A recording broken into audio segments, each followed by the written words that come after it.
بسم اللہ الرحمن الرحیم۔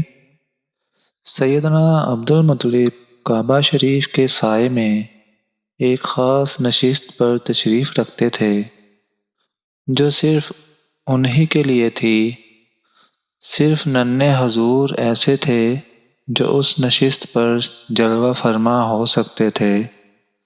بعض لوگ آپ کو روکتے تو حضرت عبد المطلب فرماتے، میرے اس بچے کو چھوڑ دو، ایک دن تمہارا سردار بنے گا۔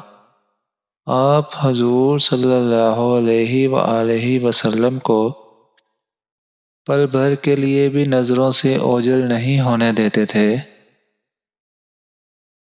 حضرت عبد المطلب کے بہت سارے اونٹوں میں سے ایک اونٹ کھو گیا۔ بہت سارے خدمتگار اسے ڈھونڈنے نکلے لیکن کوئی کامیاب نہیں ہوا۔ ننھے حضور صلی اللہ علیہ وسلم بھی اس اونٹ کو ڈھونڈنے تشریف لے گئے۔ حضرت عبد المطلب نے جب آپ کو نہیں دیکھا تو آپ کو ڈھونڈنے نکل پڑے۔ پھر آپ نے ننھے حضور کو اسی اونٹ کی مہار تھامے تشریف لاتے دیکھا تو ان کی خوشی کی حد نہیں رہی۔ انہوں نے لپک کر آپ صلی اللہ علیہ وآلہ وسلم کو سینے سے لگا لیا اور اللہ تبارک و تعالیٰ کا بے حد شکر ادا کیا جس نے ان کے اس بے مثال پوتے کی حفاظت فرمائی۔ بادشاہ کی گواہی۔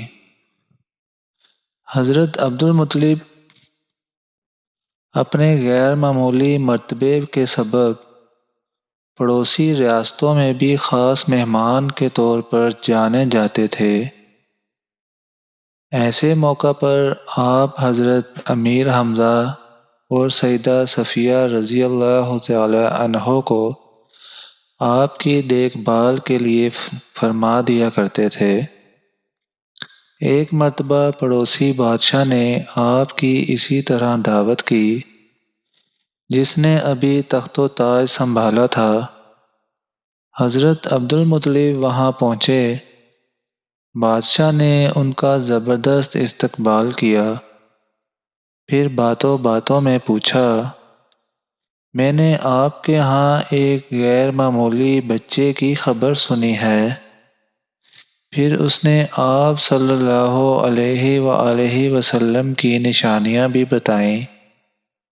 حضرت عبد المطلب بے حد خوش ہوئے اور بتایا کہ یہ میرا پوتا ہے۔ بادشاہ بھی بے حد خوش ہوا اور آپ صلی اللہ علیہ وآلہ وسلم کا انتہائی خیال رکھنے کے لیے کہا۔ یوں اس بادشاہ نے بھی آپ کی نبوت کی تصدیق کی اور اپنی گواہی دی۔